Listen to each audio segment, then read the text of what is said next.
cree que conoce Austria, una tierra de cuento de hadas con montañas inmaculadas, Mozart y elegantes valses vieneses. Una postal de ensueño. Pero, ¿y si esa perfección es una máscara? ¿Y si la ciudad que ve hoy, calificada como la más habitable del planeta, es una actuación meticulosamente elaborada, diseñada para ocultar una identidad mucho más turbulenta y compleja? Esto no es solo un país, es el fantasma de un imperio, comprimido dentro de las fronteras de una república moderna, que todavía lucha con el peso colosal de su propia historia. No estamos aquí solo para ver los lugares de interés. Estamos aquí para retirar ese barniz pulido y entender la historia de la reinvención de una nación, sus secretos y sus contradicciones. Acompáñeme, mientras desvelamos la Austria real. Cuando llega por primera vez a Viena, su escala es abrumadora. No se siente como la capital de un pequeño país sin salida al mar de solo 9 millones de habitantes. Se siente como el corazón del mundo, y eso es intencionado. Mientras camina por la magnífica Ringstraße, el gran bulevar que rodea el centro histórico, no está solo admirando la arquitectura. Está caminando a través de un deliberado y brillante acto de teatro político. Esta avenida, este distrito entero, fue construido en la segunda mitad del siglo XIX bajo el emperador Francisco José. Pero fue construido sobre algo profundamente simbólico: los escombros de las antiguas murallas medievales que una vez protegieron la ciudad de invasores como los turcos otomanos. Derribarlas fue una declaración. El imperio de los Habsburgo ya no era una fortaleza que se escondía de sus enemigos. Era una potencia mundial abierta, segura de sí misma, y este era su escaparate, su gran escenario. Cada edificio a lo largo de este bulevar fue diseñado para proyectar un aspecto específico del poder del imperio. Observe el edificio del Parlamento austríaco. Es una obra maestra neoclásica impresionante, diseñada por el arquitecto danés Theophil Hansen, para evocar deliberadamente la democracia de la antigua Atenas. Un ideal precioso. Pero considere la ironía. Este templo a la democracia fue construido para albergar el Parlamento del Imperio Austrohúngaro, un vasto estado multiétnico donde se hablaban docenas de idiomas, desde el polaco y el checo hasta el croata y el rumano. Era un estado unido no por un ideal democrático compartido, sino por una lealtad inquebrantable a una única y antigua dinastía: los Habsburgo. El edificio era una hermosa mentira, o en el mejor de los casos, una aspiración esperanzadora. A pocos pasos, los museos gemelos se enfrentan: el Kunsthistorisches Museum, de Historia del Arte, y el Naturhistorisches Museum, de Historia Natural. Sus idénticas fachadas renacentistas italianas pretendían proclamar que Viena era igual a Florencia o Roma, un nuevo centro de las artes y las ciencias. Luego está el Burgtheater, el teatro imperial de la corte, un templo para el drama en lengua alemana, consolidando el papel de Viena como el corazón cultural del mundo de habla germana.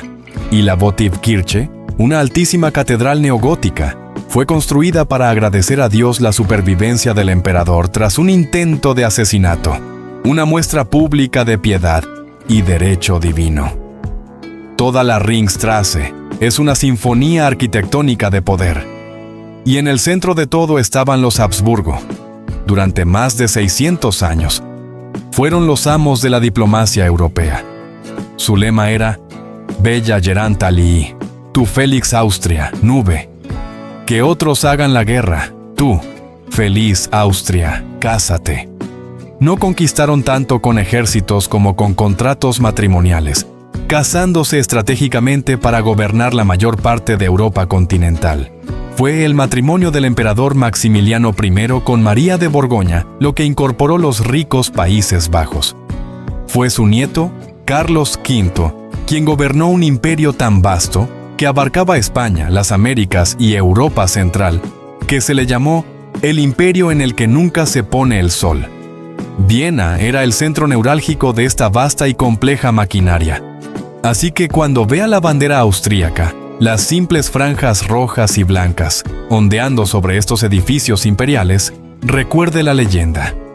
Dicen que data de la Tercera Cruzada en el siglo XII y representa la túnica del duque Leopoldo V, completamente empapada en sangre, excepto por la franja blanca protegida por su cinturón.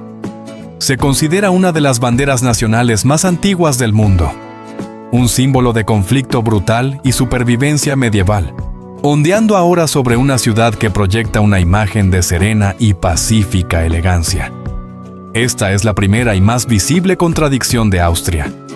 El recuerdo de un imperio feroz que abarcaba un continente, viviendo dentro del cuerpo de una pequeña y pacífica república. La grandeza es real, pero es la grandeza de un fantasma. Pero un imperio no se construye solo con piedra y estrategia. Se construye con sonido y sabor. Y su legado se entiende mejor no en un museo, sino en un café. La cultura de los cafés vieneses, la Kaffeehauskultur, es tan única que es patrimonio cultural inmaterial de la UNESCO. No son lugares para un rápido chute de cafeína.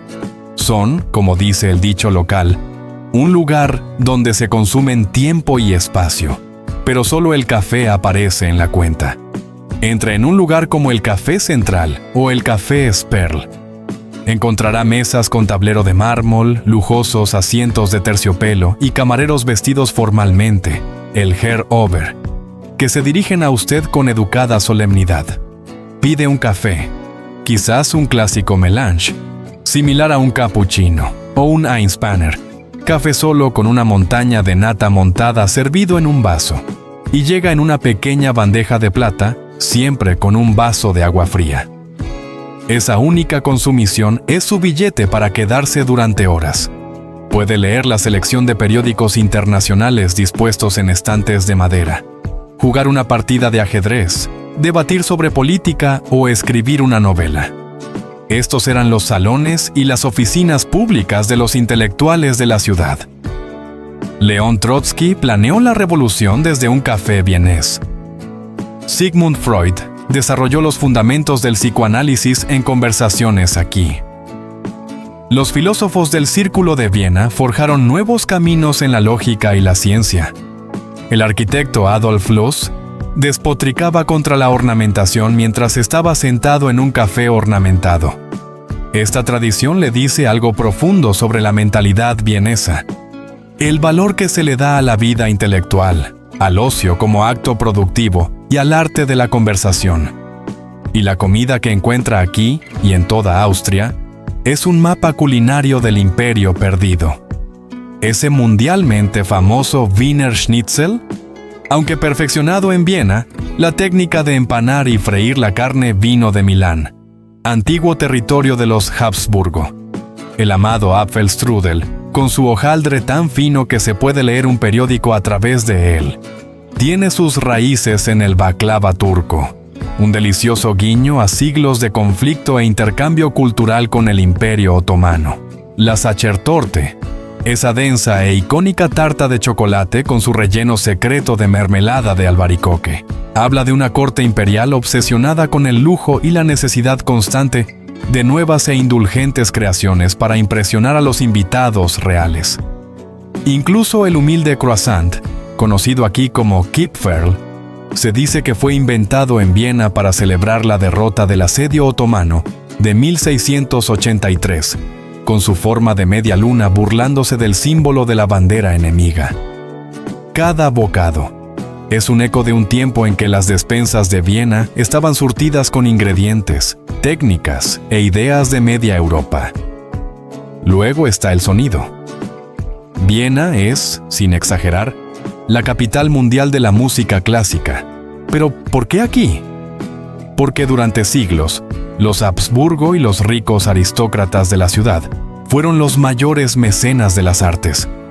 Competían entre sí para patrocinar a los compositores más brillantes.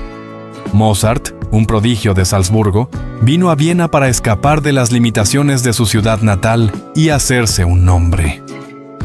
Beethoven, de Alemania, pasó la mayor parte de su vida creativa aquí, componiendo sus más grandes sinfonías incluso mientras perdía el oído. La familia Strauss, convirtió el vals en la banda sonora febril y giratoria del siglo XIX. Cuando se para frente a la Ópera Estatal de Viena, está mirando uno de los escenarios más sagrados del mundo. Pero su mera existencia es un testimonio de este sistema de mecenazgo aristocrático. Esta música no fue creada para las masas, fue para la élite de un imperio poderoso. Hoy se ha democratizado. El concierto de Año Nuevo de la Filarmónica de Viena, retransmitido desde el Salón Dorado del Musikverein, es una exportación cultural global, un regalo para el mundo.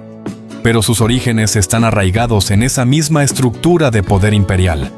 Incluso los famosos niños cantores de Viena comenzaron como el coro de la corte del emperador. La belleza es innegable, pero es una belleza nacida de una inmensa riqueza, privilegio y una rígida jerarquía social. Pero el vals tenía que terminar. El vibrante y multicultural, pero profundamente desigual. Imperio Austrohúngaro era un barril de pólvora de nacionalismo. En 1914, el asesinato del heredero al trono, el archiduque Francisco Fernando, en Sarajevo, una ciudad dentro del imperio, encendió la mecha. La Primera Guerra Mundial destrozó el viejo orden. Para 1918, los Habsburgo habían desaparecido y el imperio se había fracturado en una docena de nuevos países. Austria fue lo que quedó. Una pequeña cabeza de habla alemana sin su vasto cuerpo multicultural.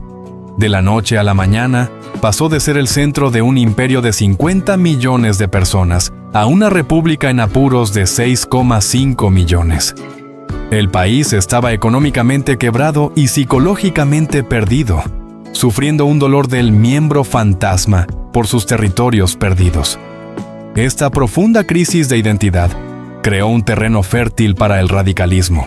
Lo que siguió fue un periodo de intensa agitación política. De 1918 a 1934, la capital se conoció como la Viena Roja, Rotes Wien, un audaz y único experimento de socialismo municipal. El gobierno de la ciudad lanzó programas sociales masivos, construyendo miles de apartamentos de vivienda pública asequibles y de alta calidad, conocidos como Gemeindebauten. El Karl Marx Hof es el ejemplo más famoso. Un complejo similar a una fortaleza de más de 1 kilómetro de largo. Una ciudad dentro de una ciudad diseñada para proporcionar luz, aire y dignidad a la clase trabajadora. Esto creó una profunda brecha ideológica con las provincias rurales, conservadoras y católicas, lo que llevó a una breve pero brutal guerra civil en 1934. Este conflicto aplastó al movimiento socialista y dio paso a un periodo de austrofascismo, un régimen autoritario de cosecha propia que desmanteló la democracia mucho antes de que llegaran los nazis. Y en marzo de 1938, ese régimen se derrumbó cuando la Alemania nazi anexionó Austria en un evento conocido como el Anschluss. Durante décadas después de la Segunda Guerra Mundial, la narrativa oficial de Austria, su mito fundacional, fue que era la primera víctima de Hitler. Y hay verdad en ello. El país fue ocupado por un régimen totalitario, y su canciller, Kurt Schuschnigg, pronunció un desgarrador discurso de despedida por radio, terminando con las palabras «Dios proteja a Austria». Sin embargo, la realidad es dolorosamente más compleja. Cuando las tropas alemanas cruzaron la frontera, no se encontraron con una resistencia generalizada, sino con multitudes jubilosas. Las imágenes de la Heldenplatz de Viena, la Plaza de los Héroes, muestran a cientos de miles de austríacos aclamando extasiados a Hitler, quien, por supuesto, había nacido en Austria. Muchos austríacos no fueron meros espectadores pasivos, sino participantes activos y entusiastas en los horrores del régimen nazi. El campo de concentración de Mauthausen, ubicado en Austria, fue uno de los más brutales de todo el sistema. Esta contradicción, víctima versus perpetrador, ha perseguido a Austria durante más de 75 años. El examen de conciencia del país fue lento y doloroso. El punto de inflexión llegó en 1986 con el caso Waldheim, cuando se reveló que Kurt Waldheim, un ex secretario general de la ONU que se presentaba a la presidencia de Austria, había ocultado su pasado como oficial de inteligencia en una unidad del ejército alemán implicada en crímenes de guerra. El escándalo internacional forzó a Austria a confrontar su mito de primera víctima. Esta introspección nacional ha remodelado fundamentalmente el país, pero las cicatrices y la complejidad permanecen. Cuando camina por las calles limpias y ordenadas de Viena, es vital recordar que esta misma ciudad fue escenario tanto de inmensos logros culturales como de una tragedia indescriptible. El silencio sobre este tema en muchas guías turísticas es un secreto a voces. Entonces, ¿cómo una nación fracturada por la guerra y lidiando con un pasado oscuro se convierte en uno de los lugares más prósperos y habitables de la Tierra? ¿Cómo Viena, una ciudad atormentada por fantasmas, encabeza constantemente las clasificaciones mundiales de calidad de vida, un título que a menudo intercambia con Zúrich? La respuesta no es magia. Es una proeza de ingeniería social y política. Después de la Segunda Guerra Mundial, Austria fue ocupada por las 4 potencias aliadas. En 1955, firmó el Tratado de Estado Austríaco, un momento de renacimiento nacional. Una condición clave fue que Austria se declarara permanentemente neutral, un estado tapón entre Occidente y el bloque soviético durante la Guerra Fría. Esta neutralidad se convirtió en una piedra angular de su identidad moderna y le permitió convertirse en un centro para la diplomacia internacional, albergando organizaciones como la ONU y la OPEP. Internamente, Austria perfeccionó un modelo único llamado Social Partnerschaft o Asociación Social. Es un sistema de cooperación institucionalizada entre el gobierno, poderosas asociaciones empresariales y sindicatos.